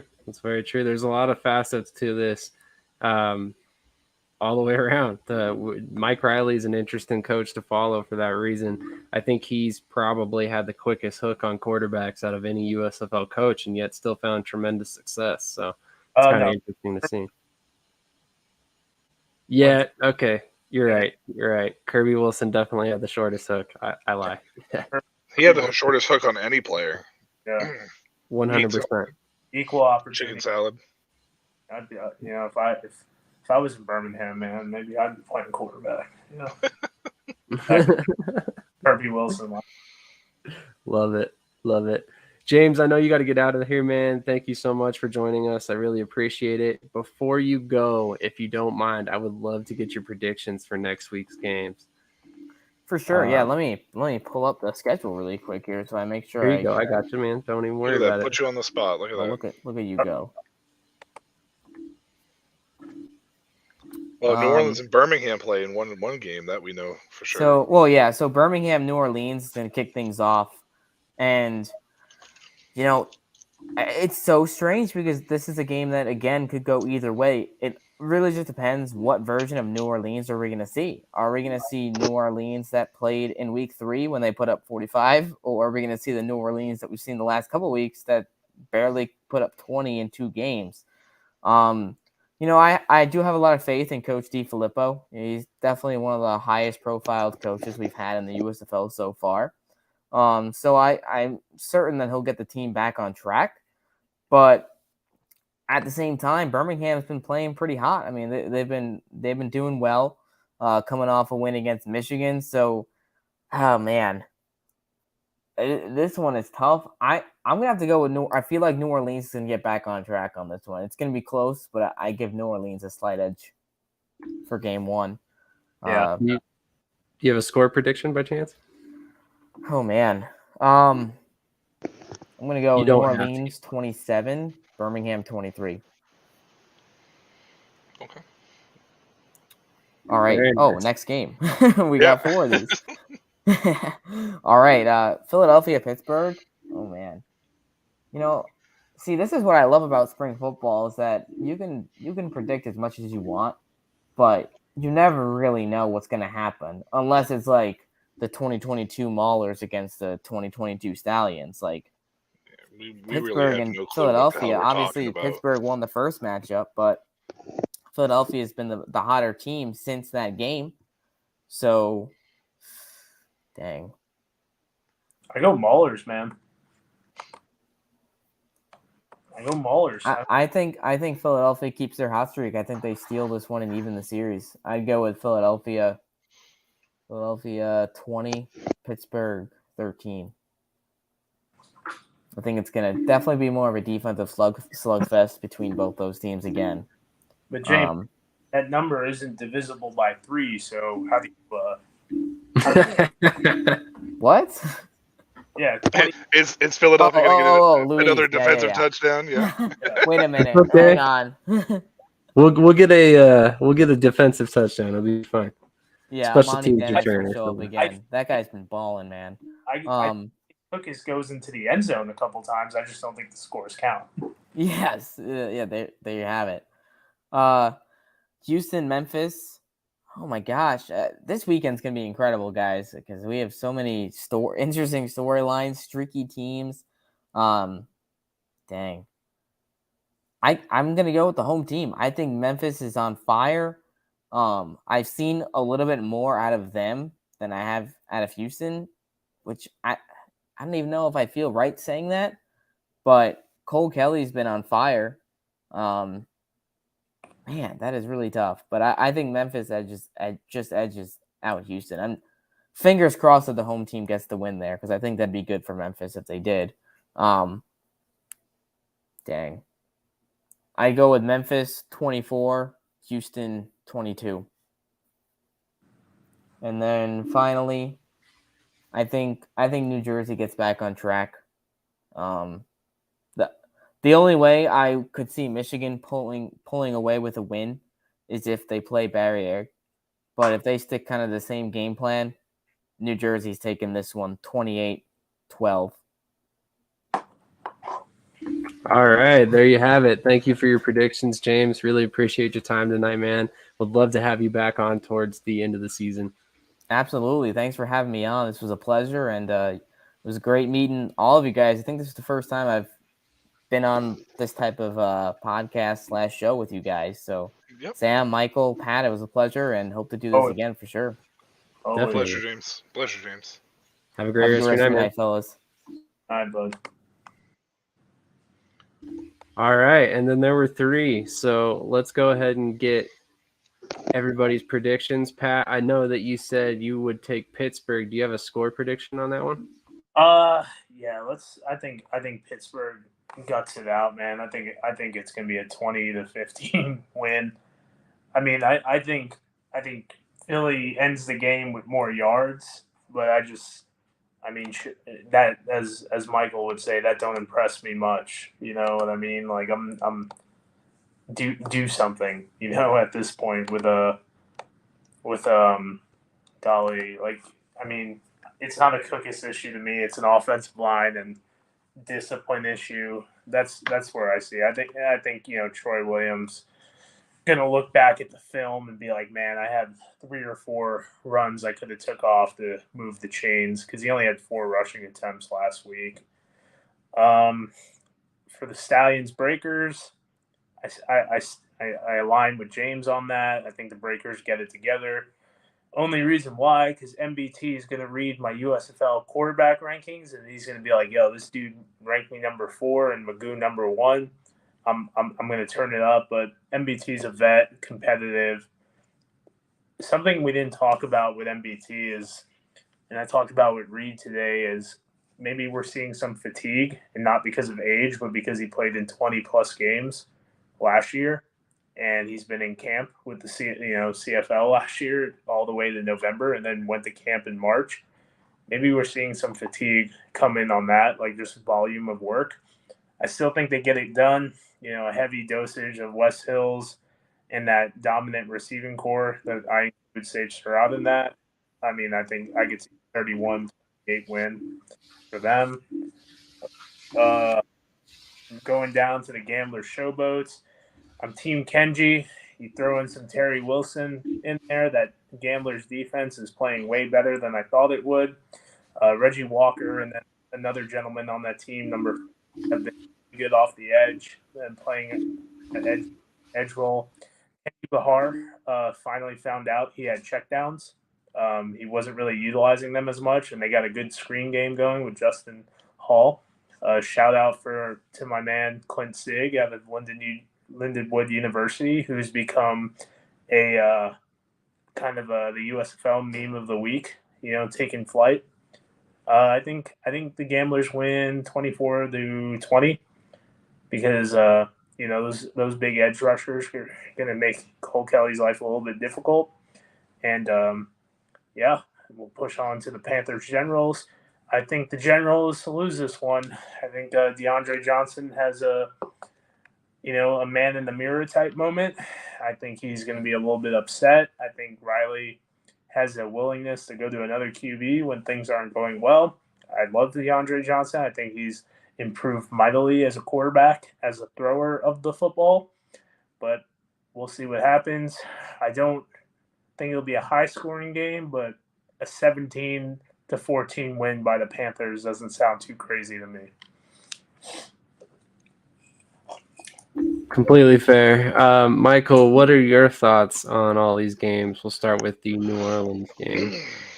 Oh, man. I wish I was as confident as a Breakers fan as you guys are that the Breakers are going to get back on track against the Stallions, because not getting a sack last week against the worst offensive line in probably all of the USFL is mildly concerning, especially with Alex Magoo's mobility. With that being said, I do believe that the Breakers' wide receiving core is probably the most underrated in the league. And if MBT can get time, they can get back into a rhythm against the Stallions defense, because honestly, I don't think the Stallions defense is nearly as dominant as they were last year. And the offense has looked kind of, if Magoo hasn't had his legs working for him, it becomes a it becomes an issue, and this offense gets stagnant. I think the Breakers are going to realize that the running backs fuel the Stallions. So I'm going to go a very unconfident Breakers victory, 24-23 over the Stallions in that game. Stars, Maulers, I think Troy Williams gets back on track. Sorry, Sam. And I think the Maulers defense is one of the better in the league.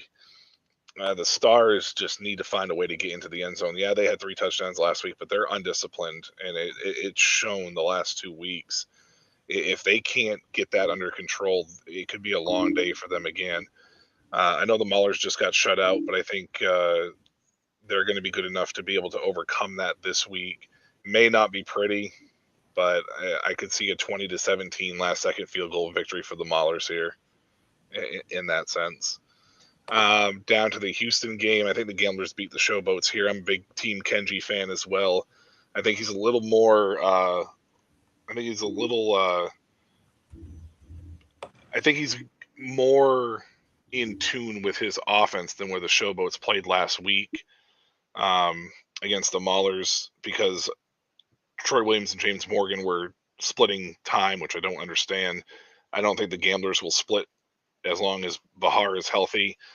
And Justin Hall might be one of the best gems that we've seen in the USFL this year. I think the Gamblers are going to win this game. I don't know if it will be the score might be closer than what the game is, 24-17 Gamblers.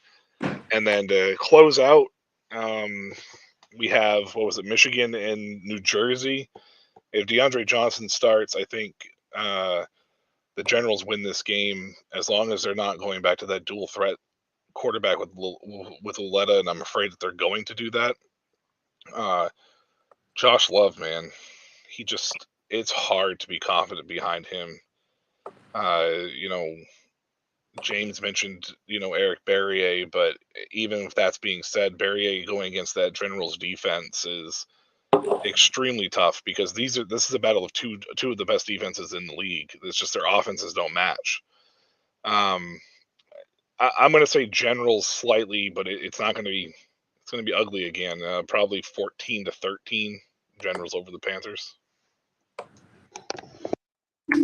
Thrilling that's going to be.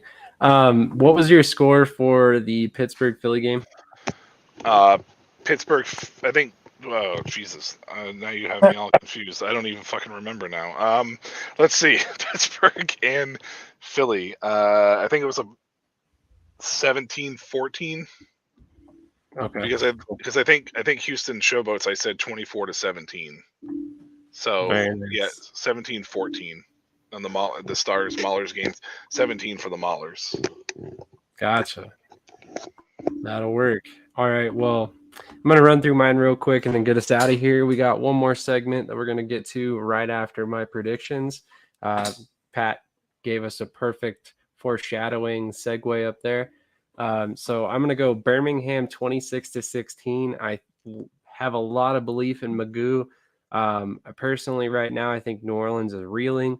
The 2 weeks in a row, the blueprint's been given on how to defeat the Breakers, and I think Birmingham's going to follow that to a T. They've got the run game to keep the game slow, as Michael said.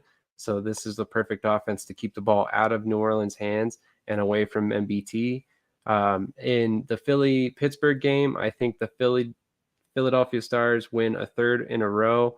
I think my score prediction in my article is 24-17, if I'm not mistaken. I think I'm going to dial that back a little bit to 18-17. I really think the more I think about this game, the more I think the Maulers have a really good shot at defeating the Stars. And I'm really just not confident about this game at all. Memphis 21-18. I really like what they've done over the last 2 weeks. I do not like what Houston did this past week, so I'm very confused as to where to go this direction. I do like Cole Kelly, so I'm going to go ahead and roll with Memphis this week as well. New Jersey, I do think they start DeAndre Johnson. I think he's going to play well and ultimately get the victory. It's going to be 24-17, probably a last-minute touchdown to get him there. I do expect Michigan to have a pretty solid game, but ultimately fall because of the defensive performance by the Generals. And that is my predictions for the week. Just to give you guys a heads up as to last week, I think more. Let's see, Pittsburgh. We all picked Pittsburgh. They lost. 3 of us picked Birmingham. I was the only one who picked Michigan. We all picked New Orleans. They lost. And Mark and Pearce both picked New Jersey. Me and Michael picked Houston. So technically, Michael was 2-2. He had the best record. Everybody else was 1-3 or worse. Nobody so listens to me pretty though. badly. Well, 2-2, so confident, 2-2. Yeah, exactly. So, Pat, I know you got to get out of here, man. We'll do this. That don't impress me much, and then we'll wrap it up. All right, guys. Well, appreciate you guys having me on. It's always a blast. Great stuff by everyone. So, y'all have a great night. I will get you in the DMs.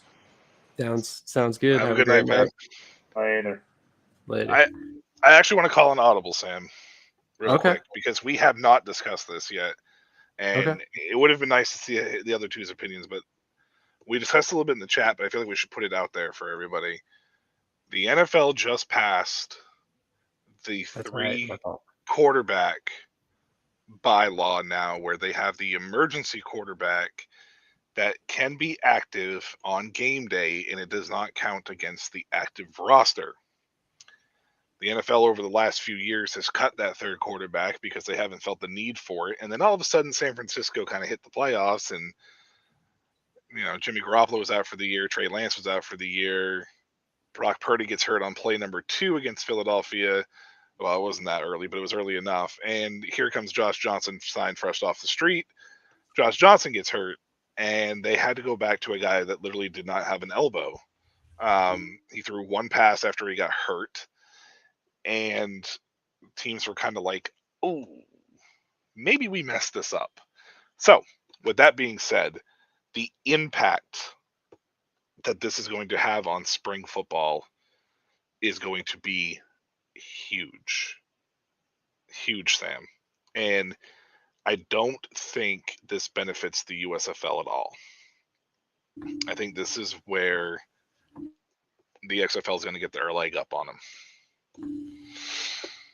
As hard as that may sound, I think that that's where this is going to happen. And that's 32 extra quarterbacks now that the NFL teams are going to carry. And that does not include practice squad guys that may stick around now. So with the way the 100%. XFL season is and where it starts and where it ends, I mean, it's a deep pool. It's still a deep player pool. Like, I don't want to make it seem like that it's, we're going from, top of the top to, bottom of the barrel. I mean, I think that anybody from, that 1 to 32 that's going to make these NFL rosters all the way down to, the 3 quarterbacks that the USFL keeps, I don't think the talent pool is that far of a drop off, but it's going to be much harder to find quality, I feel like, as far as overall quality. It may take some I would time to have to build agree. into it. It may take some time to build into it, but it's gonna be tough to find that quality right off the jump. No, I 100% agree. I mean, we talked about it in the chat off screen, and I briefly touched about it off camera a little bit ago again. But I completely agree. I think that if you're allowed to carry that third quarterback and he doesn't count against one of your active roster spots throughout your other 46 or whatever it is, I think that's a huge advantage to NFL teams, and I think every one of them takes advantage of that. Yes, it's going to count against your 53-man roster, but ultimately, I mean, in the grand scheme of things, do you want to be in the 49ers boat, like you just explained, where, you're debating whether or not you throw out a wide receiver at quarterback or a guy who has a severe injury and can't really throw the ball? Well, we saw how that went. Ultimately, they ended up losing the NFC Championship game, arguably because they didn't have a quarterback and couldn't push the ball against our lovely prevent defense we love to run. So ultimately, I mean, the game went our direction because of that situation, and I'd be lying if I said I was upset about it at the time. But yeah, looking back, it makes sense that was the straw that broke the camel's back, that we needed this third quarterback. I do argue that maybe we should have addressed this a couple seasons ago when Denver had the rash of COVID and literally watched their entire quarterback room wiped out.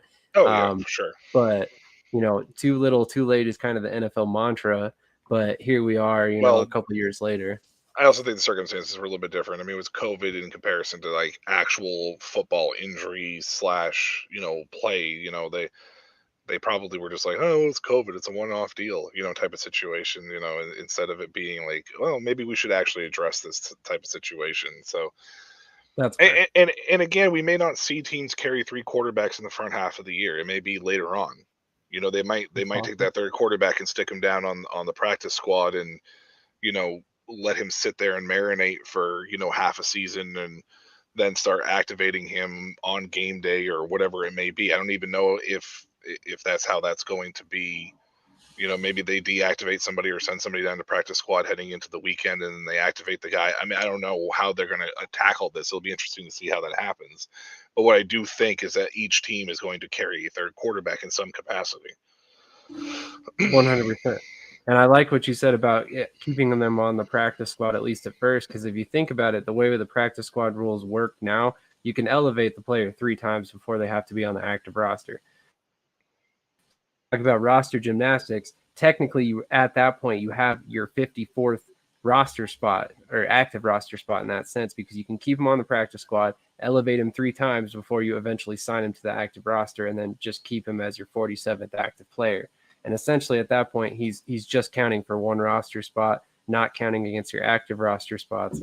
It's actually realistically going to provide a lot more roster flexibility for NFL teams at the quarterback spot, which I think is always a good thing. But like we said, that might also mean that we see more of these experienced veteran quarterbacks that we see in the XFL or the USFL right now gone, because there's a bigger chance of them actually seeing playing time in a game. And so teams will be a little bit more willing to spend that money on an aging vet rather than an undrafted rookie. So it'll be interesting to see how, if at all, that affects the USFL and the XFL going forward for sure. It's a double-edged sword. I mean, it's great for these spring ball guys to get a chance back at the NFL and make rosters and be there. I mean, that's what they're all working towards. We love it. we love to see it, but it also just it hurts because some of the stability that we've been seeing with repetitive quarterbacks, or who we thought would be repetitive quarterbacks, may not be there now. I do love it for a guy like Nathan Rourke. I think that he absolutely will make that Jacksonville Jaguars roster now. I don't even think that that's going to be a question personally from the CFL. I was kind of partially hoping maybe we'd see him in the XFL next year. I was kind of being a little, because we don't get to see these guys play if they are, barring injuries and stuff. Like, we don't get to see them play if they're a QB3 and sit behind somebody who plays the whole year. So I just like watching guys that I like to play. So Hey, but I love it for him though, because that's what their ultimate goal is to get back to the NFL. So I do 100%. Yeah. 100%. And honestly, I think that you just hit the nail on the head with one of the things that's kind of awesome about this whole situation is there's more options now than ever before for players. And you see a guy from the XFL get cut, and then he's signed 2 weeks later by the CFL or the USFL. We saw a guy a couple weeks ago, Parnell Motley, and I think you and I laughed about it in the chat because he went from the DC Defenders to the New Orleans Breakers, which is your XFL team, to your USFL team, and then he went to the Toronto Argonauts, and he actually was released again in the last cuts, so he's available again. But he played in the XFL, the USFL, and the CFL all in one season, which I think we'll see more of going forward, which is kind of crazy to think of. But it's realistically just means that we'll see these players fully develop, and in the years past we wouldn't have. And on the positive side for spring ball, it does give an opportunity for some other guys to possibly step up. Maybe we'll see a little more of that working relationship between the XFL and the IFL. Maybe we'll see some more of those quarterbacks get a chance to actually stick on a roster, whether it's a QB3 situation or whatever it may be. Maybe we start seeing a little more of those guys make that leap, and then if they get cut or whatever, they can revert back to the IFL or however that goes. So it does give us an opportunity to see more of those guys, and it definitely helps a lot more of the smaller school guys. Like the Harrison Frost. Like, even though he's in camp right now, chances are he's probably not going to stick with an NFL team. So we probably will see him back in the XFL next year, but it just means that he might actually still have a chance to stick with Seattle, and with DiNucci most likely sticking with Denver and possibly being the backup there. He could get a chance to be a starter or a rotational guy next year for the Sea Dragons. So it does provide a double-edged sword both ways, but it's just obviously I'm the type of guy that I want to see my guys play. So, but it is great news for both ends of the spectrum, even though it's also sad news. 100%, 100%. Harrison Frost is a great example of a guy who's set up for success, because if he doesn't make it in the NFL, he can go right back to the XFL, which is really what this is all about at the end of the day. But you're 100% right. And I to expand on one of your points real quick, and I don't want to get into it too much because this could be a whole can of worms in itself. But I personally think if you're really in on this IFL XFL partnership, we need to do one of two things. One, either expand rosters in the IFL to have like a certain amount of exempt roster spots specifically for XFL players that XFL can send down. And then at the same time, you need to provide an opportunity for those IFL players to go up as well. And even if it's just a situation where the XFL incorporates a call-up situation where you can call a player up for a week, send them back down, kind of like the NFL Europe used to be. And I know the NFL Europe was after the season in the summer, but in the same sense where you can send a guy down to go get some IFL reps, or you can bring them back up for an injury situation type deal, which, given that the seasons run concurrently, you should be able to make that work somehow, I would imagine. Yeah, I'd like to see them try to tweak that a little bit, and it's very possible that they may revisit it and focus a little bit more on trying to find a way to see how it worked, because I can't imagine that.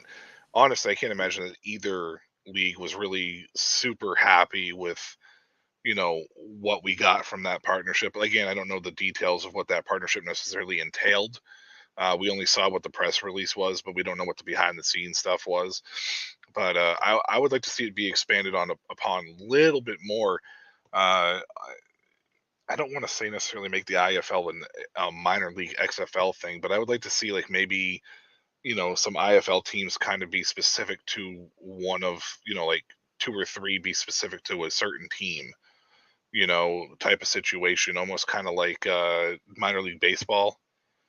How they have certain to certain teams, but not as restrictive per se, because I know that the IFL players aren't making a ton of money, but something along those lines to give an opportunity for guys to have reps, or somebody's hurt and can hit a rehab assignment, go play a game in the IFL, and they get called up to the XFL, or even vice versa. An IFL guy gets called up because of injuries, but he reverts back. When the guy gets healthy, or a little more than what we got, I think would be cool. And I wish that they did kind of touch on it a little bit during the season, but I'd like to see them lean a little bit more into it, because I think it would be beneficial for both the XFL and IFL if they did that. 100%. Cross promotion is never a bad thing. I mean, especially considering the fact that they're 2 very different leagues, and 2 very different fan bases. And I know for a fact the IFL fans are watching the XFL because they're constantly talking about the scores in the YouTube chats as they're watching the IFL games. So Right. definitely know that there's a lot of fandom going on both ways. So why not play on that? I've talked about it before. I mean, if you're an IFL team or an XFL team, why not partner with your IFL team in your state? If you're the Vegas Vipers, partner with the Nighthawks and sell, season tickets. And then for the games that you're away, give away a ticket to the Nighthawks games or the Vipers games, vice versa. Wherever you're purchasing from. If you purchase through the Nighthawks, their away games, you get a free game into the Vipers, etc. I know that's not going to work for every different city, because you obviously don't have a corresponding IFL team in every city, but there's ways to work in partnerships and kind of grow that partnership between the 2 leagues and kind of grow both leagues at the same time, I think. And we'll see if they kind of play more into it, or if we see an eventual divorce. And it's very possible we may see something like that down the road. I mean, again, we're only in year 1 of the XFL. I mean, I know that it's been a 3-year planning window for them. They had a couple different things that they were trying to do as far as, the partnership with the CFL, and that kind of fell through. So they kind of wanted to, had to refocus after that partnership fell through. But and it's very possible we may end up seeing it down the road. But I think sometimes we kind of speed things up a little bit in our head because it makes sense, but sometimes the logistics don't necessarily work for the first year. And it's the same thing with the USFL. I mean, I might be a little too critical on them about being unorganized, or what feels like it's unorganized, but it is year 2 now in this situation, and if you're going to make a decision to do something, I feel like you should do that. It's the same thing with the XFL. You're heading into year 2 now, so make a decision on small things like that could have such impactful positivity on not just your league, but the league you're dealing with as well. If it's truly about opportunity, then take the IFL and put it in your back pocket. Maybe even eventually down the road, it could become technically a minor league for you if you continue growing this, and it gets to a point where you're self-sustaining and you're just like, well, let's give the IFL an opportunity, and maybe we see a pay increase at scale across the board there. I mean, ultimately, that's the goal. If your mantra is league of opportunity, make it truly a league of opportunity. Again, might be getting ahead of myself because I know they do want to expand, but I think it's something that they should explore a little more, for sure. 100%, even down to the TV contract deal. Maybe you see Disney explore the IFL as a secondary form of football. Put them on ESPN Plus. There is no reason that they can't be. You literally have like wiffle ball on ESPN Plus. IFL Todd Tryon, get an opportunity and chance. I don't know if you've hit him up or not. I mean, I'm sure you probably have exhausted options, but try to find a partnership there, because it is a huge untapped resource for the IFL if they could get on ESPN Plus, for sure. 100%. It would be great. 100%. Not that you pay money currently for the streaming rights to watch the IFL games, but still, I mean, any way you can get the IFL in front of more viewers is a good thing at this point, I would say. Absolutely. And that's where that TV contract comes in. Speaking of which, we'll see the first TV televised game this year for the championship game. And then I guess next year it kicks in for Friday games as well as the championship game. So it's going to be very interesting to see how much the IFL grows over the next couple seasons with that TV CBS, contract. right? Yes, sir. I believe so. The same sports network that just landed the CFL deal too. Yep. Being very smart about the partnerships they're picking up. There's a coincidence there, I'm sure. But anyway, we're gonna finally go into everybody's favorite segment. So if you stuck with us for almost it's fine, man. I called an audible on it, so we dragged it out to an hour and 50 minutes. I'll just mention it real quick. I know it's everybody's favorite segment, but it was the New Orleans Breakers secondary, and I think I said the what was it, the Mahler's offense? No, it wasn't the Mahler's offense. It was the who played New Jersey? Not New Jersey. It was New Jersey's offense, right? I think it was, yeah. Yeah, it was New Jersey's offense. It could have been the Mahler's offense too. I mean, they both were pretty hideous. Those are my choices this week. So, but for sure, yeah. I didn't mean to do it to you, but it's okay. late. It's late. It's okay. Late. Completely. It's definitely late for sure. On that note, thank you for everybody who tuned in. Really appreciate that. Rising Rainbow says it was the Gamblers. Shout out to Rising Rhino. I saw that. Thank you, man. It was the generals that I was looking for the answer, and I was saying their name. So definitely appreciate. Yes, Maulers and generals are both bad. You're right. Well, again, thank you so much for everybody who tuned in. If you haven't done so already, if you're catching this on a network other than Shady Sports Network, make sure you go subscribe to our YouTube channel. If we hit 1,000 subscribers by the USFL Championship game, which admittedly is a little bit of a long shot, but we have lofty goals here. If you share it with all your friends, maybe we can hit a lot quicker. But with that being said, we will give one of our active viewers some USFL gear from the team of their choice. So just again, keep subscribing, share these streams with everybody. Let your friends know about our content. Hopefully they stick with us, and then we can get you guys some free gear. But definitely stick with us in the future. And just to give you a little bit better idea of what we do here is our promotional commercial. This is and you're watching Shady Sports Network. Tune in, hit that like button. You might wonder, what do these guys do? Player signing announcements. I never in a million years thought you would actually come on to break this news. So without further ado, go ahead and tell everybody what happened today. Yeah, man. I just had a workout with the Cincinnati Bengals. Signing me right out. Without further ado, I'd like to announce that, I'll be taking my talents to Salina Liberty. This just in. The Major League of Football is reportedly collapsing, unable to pay hotel room bills, with players being kicked out of their rooms and hotel managers asking them to leave voluntarily without issue. And then we got Lions wide receiver Williams is debuting this week as a starter. That's something to look at as far as the eye test goes. And then another one on the eye test is Mostert. It might be coming back to Miami. And we can see if he has a role in this offense and see if he can be viable for the next couple weeks coming and help us in the playoffs and possibly towards a championship. That would be very nice because he's sitting on my bench right now.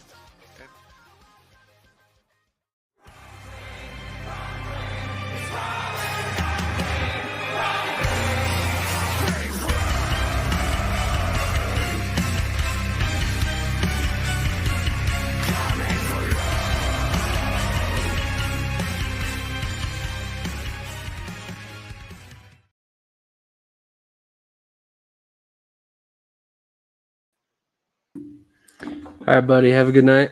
Yeah, you too, brother. I appreciate everything you're doing. Of course, I'm trying, man. My ass fell asleep. That's one of the main reasons why I You're good.